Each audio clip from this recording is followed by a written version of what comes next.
Hi guys, up nice and early this morning. Off to go and pick up a new car. I wish it was for me because it's the same car as mine, little Ford Kuga. For this one, right engine, 2 litre diesel, right drivetrain, 2-wheel drive, right gearbox, definitely not a power shift, right titanium X. I've had to spend a lot more money on it than my car, but I'm looking forward to this one. Hopefully I don't end up too tempted because there should be quite a bit of profit too. Let's go to Brighouse and find out. Here she is, very nice car this, and it's in lovely condition. I think BCA described it as like a grade 2 or something.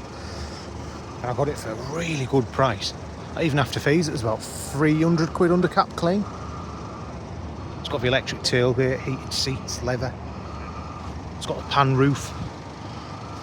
Let's see if it makes it to Castleford, because we're off to G3 now.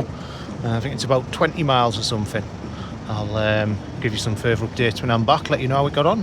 I'm going to see if I'll make it to G3 first. I feel like I'm going to wet myself. Look at this.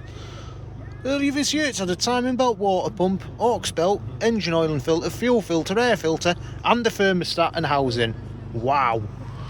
We'll have a bit of money in this one. Makes a change, doesn't it? Right, let's see if it makes us air first if I get too excited. Right.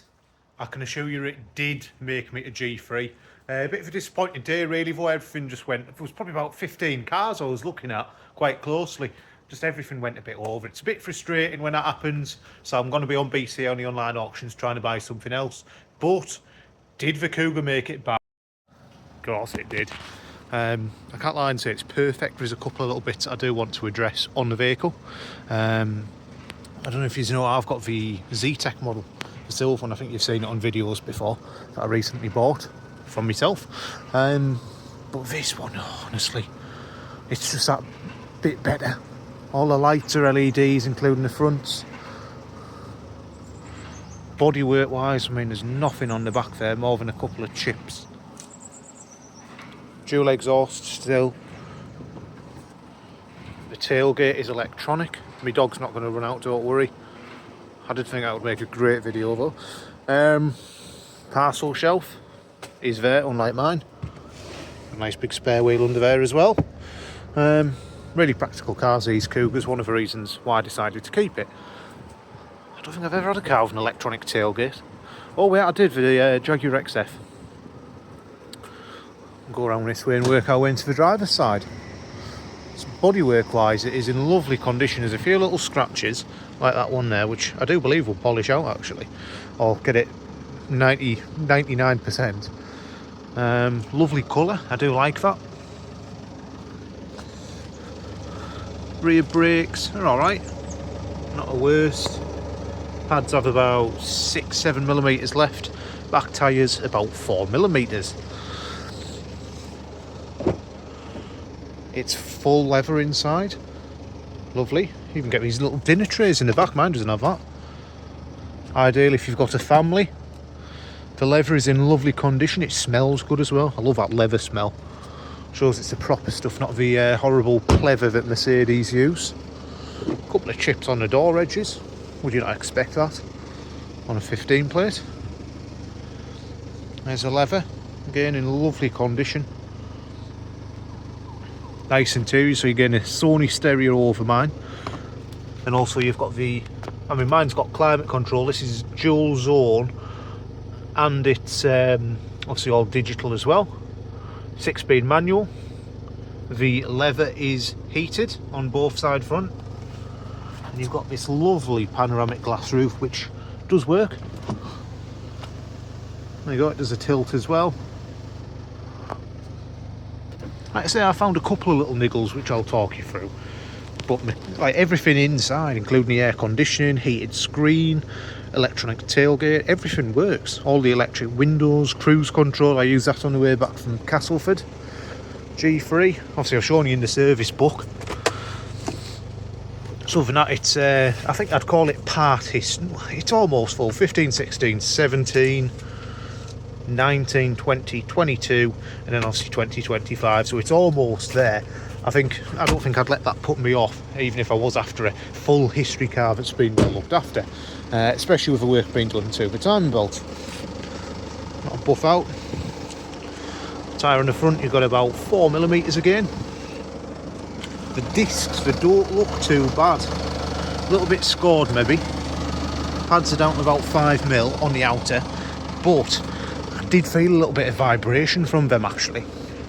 So we may be putting a set of discs and pads on it. Like when it's just drumming when you press the pedal a bit from only at higher speed. That to me is the start of a problem.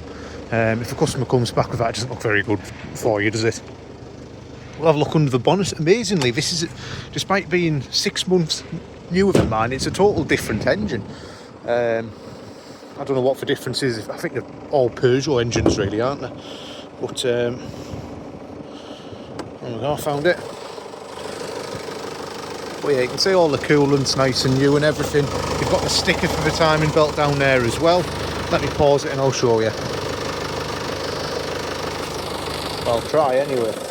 I tell a lie, it wasn't a timing belt sticker, it was just one of these random manufacturer ones. Doesn't look like we've put it on, to be fair. But I think there is true, well obviously it's got the stamp in the book there. And they said about the thermostat housing being replaced as well. If you look down here, you've got your auxiliary belt and you can see that that has 100% been replaced, so I'm pleased with that. It's not a dodgy stamp or anything, it's all been done. They have done the work that they've said. So it's going to have to save me doing a service. I'm going to be putting a new set of number plates on there. Don't advertise for the car people, sadly, and neither do my customers. I hate that, personally, but there we go. Some bits of trim there. You've got your lovely HID headlights. Don't even talk to me about these, because that insignia in there has cost me an absolute fortune because of the HID fault. Headlights. In fact, let's just totally go off track for a bit. Headlight from a dealer for one of these. Bear in mind it's getting on a bit. 1,100 quid plus the VAT. It's more than the car. It's quite a bit more than the car. I got one from a breaker. Most of them are £300-400. Luckily I managed to get one for £80. However, it was still not working. There's no damage on it, but there's it wasn't working correctly. So I have had to buy some diagnostic time from a local Vauxhall auto electrician. That cost about £90. And on top of that, I've also had to get a HID ballast, which was £130. So not the best day of my life. Nearly £300 to sort a headlight, but still cheaper than buying a second-hand one, or obviously well, again, which could have had the same fault anyway, looking at the £80 one I bought, which was all tested. It's these ballasts to let the water in, so I'm glad these ones are working for now, touch wood. But yeah, we've got the lovely LED lights on the Kuga. Sorry for going off track there. It's running good. The engine runs lovely. It's got lots of power. I can't really fault anything this side of it, to be fair. Oh, look at that there. That's a timing belt. There you go. I knew it would be something. I can't lie and say it's the best timing belt of me, like sticker of my life, but he's actually wrote something there which you now can't see. Well done. But yeah, everything all good under here, so I'm not going to have to service through anything, which is good. Would I do that for good practice sometimes? I don't know. It's all up to date, isn't it? So it seems a bit pointless, really. But yeah, number plates, get them done, and from there, let's have a look around the driver's side. So we've got Goodyear tyre. Look at that. Who's been putting Goodyears on these? It's nearly brand new as well. About 6-7mm left on that. So that's really good. Again, we are, like I said before, we are going to have to put some discs and pads on it, sadly. They are just getting a bit down, and obviously I don't want that vibration causing hassle for the customer. Bodywork again in lovely condition, and I love that colour too. I don't know what they call this type of grey, but it's very nice. I know my other half, she loves it as well, but sadly I don't want to have to throw some more money at the car. There's nothing wrong with mine, even if it is a nicer specification. This is weird. So this tyre again, it's a budget, it's a Westlake, not too bad actually. There's about 6mm on this one. So what I might do is I might get the two best tyres put on the front, just to help them wear properly. Just swap that one and the other side to side. Discs again, don't look too bad. And pads are I'd say about 6mm. I think he'll do for now on the rear. So yeah, we've got a few bits to do on the Kuga. I can't imagine it needs much tidying up. Doesn't need much maintenance. The MOT is about 3 months, so I will do that. Set number plates. Front discs and pads, they definitely need doing, don't they? Don't want them causing any drudgery or problems for potential future customer. Yeah, I think we could have maybe not hit the jackpot, but we've done alright with this one. There's potentially a slight knock from the front, which I want looking at. Potentially an anti-roll bar link or something. But I'll show you on the steering, there is a bit of a noise. I don't think it's anything worrying. I think it's more like a driver's side front top mount than anything else. So keyless start. 102,000 miles. There's the other little fault. The Fords, when they get to about 10 years old, the batteries run out in the tyre pressure sensors. I think one's about 40-45 quid. You could need anything between 1 and 4, so that's another cost that I'm going to have to get sorted on the car. But it is what it is, isn't it? Steering, I don't know if you can hear this. It might just be a slightly noisy steering bush, to be fair, you know, like on the Nissan Dukes. There you go. I'm going to have to get them looked at tyre spot. See if you can hear it out here. Yeah, it sounds like it could be from the top mount. A little bit noisy, maybe a bit of playing it or something. I don't think there's a knock, but you can definitely hear it whirring away, and it's not very good for a customer. So I'll have to see if there's any play movement in that. Obviously, if it's noisy, we'll get it replaced anyway. So we've got a little bit of a list, but we'll get through it. And there should be quite a bit of profit in this car, because I paid, what was it, 3,200 plus the fees, which worked out collected at, I think it was 36.50. Okay, so for £3,650, could we get it prepped for under £4,000? That would be good, wouldn't it? Because the car sells for, well, retail check is 5,800 quid. I thought maybe 54.50 just to get it in line with some other cars that I've seen in the market. But I think with the proof of a timing belt, this will have a 12-month MOT on it, and the colour that it is, I think this one will be one of, if not the best out there. I'll make sure of that. I'll tell you what is strange though, you know, I was on about the specification of this car being fantastic. It's got everything and more. Lots of little bits, all the auto lights and that. Mine doesn't even have that. Mine has a cruise. So mine's got front and rear parking sensors and park assist, so it can park itself. I've never tried it because I'm not daft enough. But this doesn't even have parking sensors. It's all original and that, so it's meant to be like that. There's no button on the centre console where it's meant to be. It's got the electric tailgate instead. So I wonder if when they were new, you had to pick from the electric tailgate or the park assist and parking sensors. What you can see down here. So mine on here, obviously you've got heated front screen, heated rear screen. Mine would then go park assist, parking sensors on and off. But obviously you can't do it on this car, can you?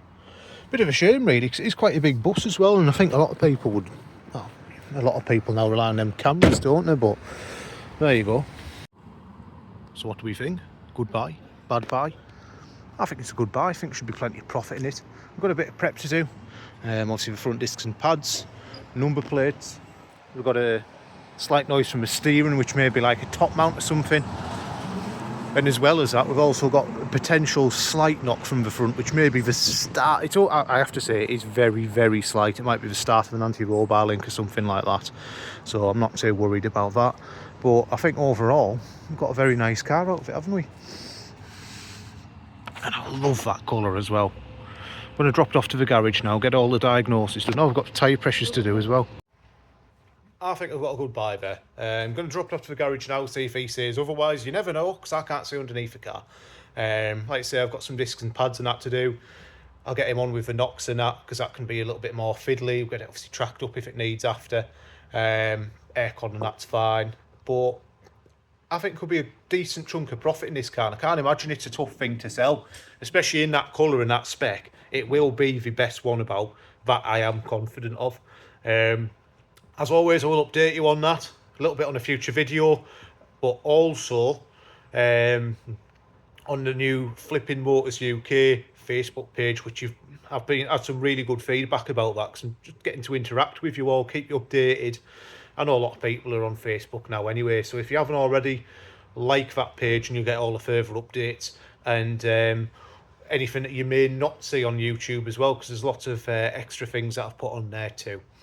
Right, time for a couple of little updates. So this is one of the insignias I've pulled off Death Row. Lovely specification, but it's going to need a bit of work. I knew that from the start. I wouldn't say it wasn't the best buy, because it wasn't my fault. It's just the auction house. The checks weren't that great, to be fair. But I've had it ages. So it's had the new headlight sorted. What does it still need? It still needs a service. It's probably about due an MOT now. There's potentially the start of an injector, so I might have to put an injector in it. And the powered steering pump seems to be noisy. So we need to find out if it needs a new pump. It don't look ridiculous to do, it's only on your auxiliary belt. But if it needs doing, doesn't it? But this is a lovely specification. So it's got all the full leather HIDs, heated and cooled front seats. Proper nice thing, that. I'm not going to be advertising it yet. It's too far away from the sale and it keeps getting pushed back. So please don't be messaging about it just yet. But I will get there.